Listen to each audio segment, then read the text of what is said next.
Assalamualaikum warahmatullahi wabarakatuh. Kami dari kelompok 5 akan mempresentasikan materi tentang pengelolaan utang negara dan peran Bank Indonesia. Yang pertama akan disampaikan oleh Syari Widya.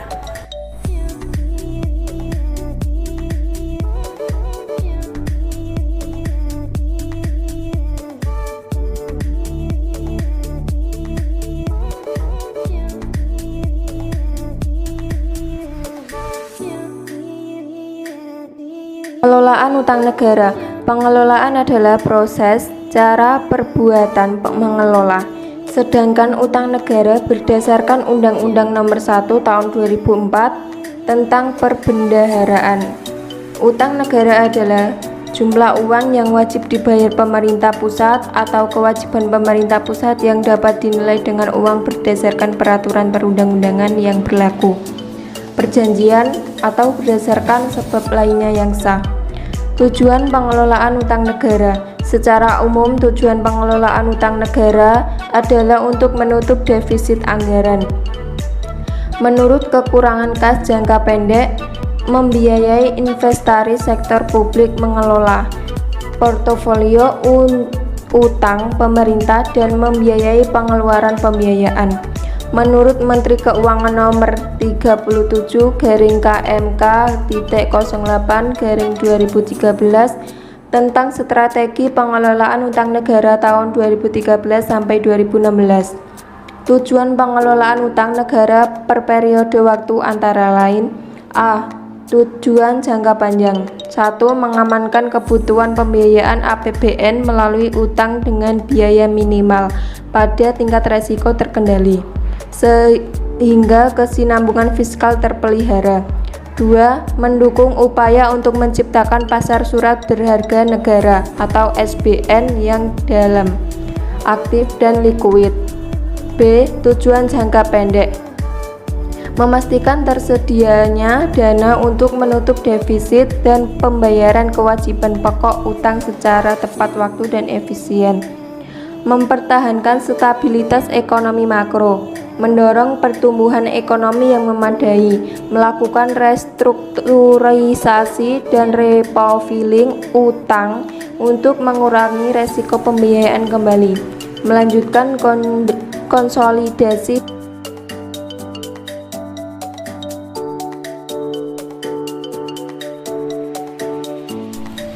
Manajemen utang negara. Dalam manajemen utang negara ada beberapa pihak pemerintah yang terkait. Yang pertama, Dewan Perwakilan Rakyat. Sebagai lembaga legislatif memberi kewenangan kepada pemerintah untuk membuat utang sampai batas tertentu dalam budget. DPR memberikan persetujuan atau ratifikasi legislatif untuk membuat transaksi utang sampai jumlah tertentu atau dengan kreditur tertentu. Yang kedua, pemerintah Menteri Keuangan sebagai pihak eksekutif untuk melakukan kewenangannya melakukan transaksi utang setelah dari legislatif, baik berupa loan atau menerbitkan obligasi individual. Pengelolaan utang menuntut adanya pengaturan kelembagaan yang baik, yang memberikan kejelasan peranan, tanggung jawab, dan mandat. Yang ketiga, Direktorat Jenderal Pengelolaan Utang menyelenggarakan sebagian tugas pokok departemen di bidang pengelolaan utang dan hibah sesuai dengan kebijakan yang ditetapkan oleh Menteri Keuangan berdasarkan UU yang berlaku. Masalah dalam pengelolaan utang. Utang luar negeri ini akan meningkat berbagai resiko, yaitu resiko global. Resiko global yang pertama terkait dengan resiko capacity to repay, meningkat akibat perlambatan ekonomi the emerging market dan masih rendahnya harga komoditas. Yang kedua terkait refinancing dan beban pembayaran utang meningkat akibat ketatnya likuiditas global. Yang kedua, resiko domestik secara makro seperti meningkatnya external vulnerability atau DSR, gross external financing debt atau GDP, dan risk premium.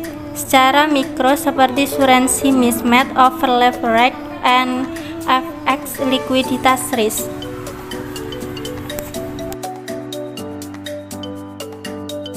Materi selanjutnya akan dilanjutkan oleh Fitriani.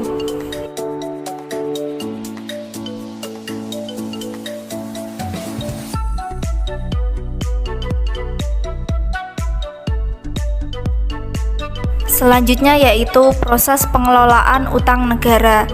Dalam rangka mengumpulkan uang untuk membayar utang negara, pemerintah akan menerbitkan suatu obligasi dan menjualnya kepada investor asing.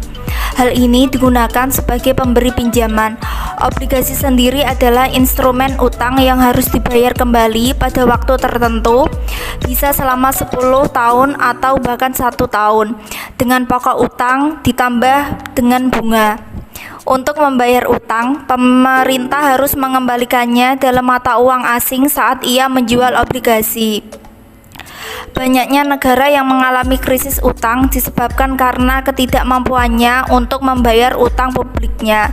Hal ini terjadi ketika suatu negara mencapai tingkat utang yang tinggi, serta mengalami pertumbuhan ekonomi yang rendah.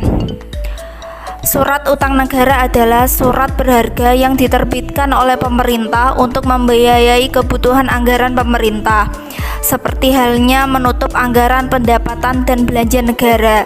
SUN adalah sebagai bukti pemerintah berutang kepada investor dalam jangka waktu tertentu. Dalam hal ini, pemerintah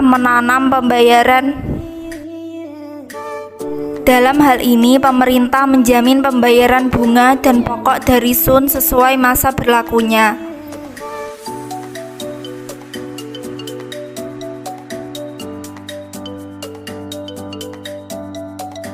Selanjutnya adalah peran Bank Indonesia di bidang sistem pembayaran. Yang pertama adalah Bank Indonesia sebagai regulator. Yang kedua, Bank Indonesia sebagai lembaga pengawas. Yang ketiga, BI sebagai fasilitator sistem pembayaran. Yang keempat, BI sebagai lembaga penyelenggara clearing antar bank dan RTGS. Yang pertama yaitu Bank Indonesia sebagai regulator. Antara lain, cakupan wewenang dan tanggung jawab penyelenggara sistem pembayaran, termasuk tanggung jawab yang berkaitan dengan manajemen resiko. Kedua, jenis penyelenggaraan jasa sistem pembayaran dan prosedur pemberian persetujuan. Ketiga, persyaratan keamanan dan efisien dalam penyelenggara jasa sistem pembayaran.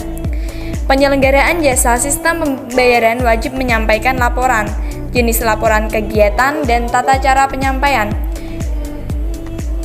Jenis dan persyaratan keamanan instrumen pembayaran yang dapat digunakan di Indonesia, termasuk instrumen pembayaran elektronik seperti kartu ATM, kartu debit, kartu kredit, kartu pembayaran, dan kartu elektronik.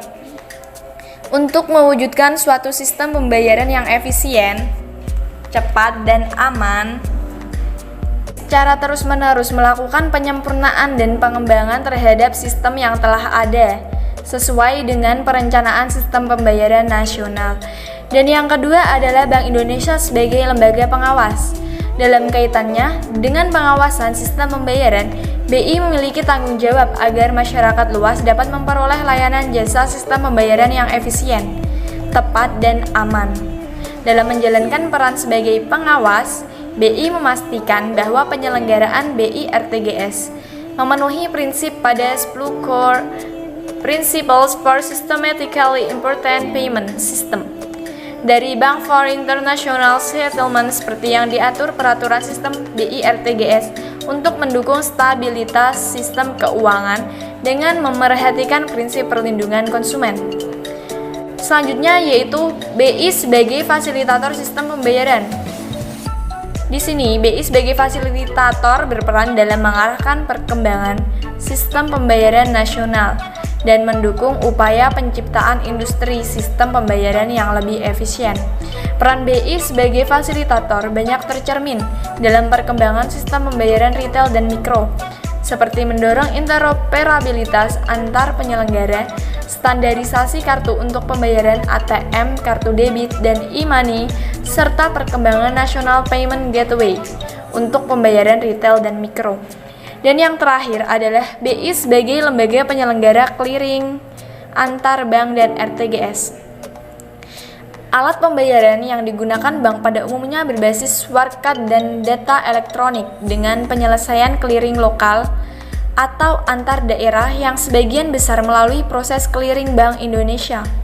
Dalam pasal 17 ayat 1 Undang-Undang BI menyatakan bahwa penyelenggaraan kegiatan clearing antar bank dalam mata uang rupiah dan valuta asing, Bank Indonesia atau pihak lain dengan persetujuan BI.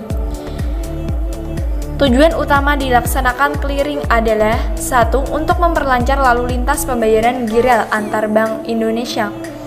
Yang kedua, untuk melaksanakan perhitungan penyelesaian utang piutang agar lebih mudah, aman, dan efisien. Dan yang terakhir adalah menjadi salah satu bentuk pelayanan sistem pembayaran bank kepada nasabah.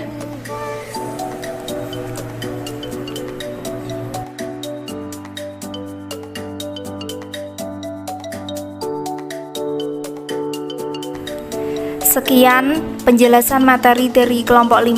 Mohon maaf apabila banyak kekurangan. Wassalamualaikum warahmatullahi wabarakatuh.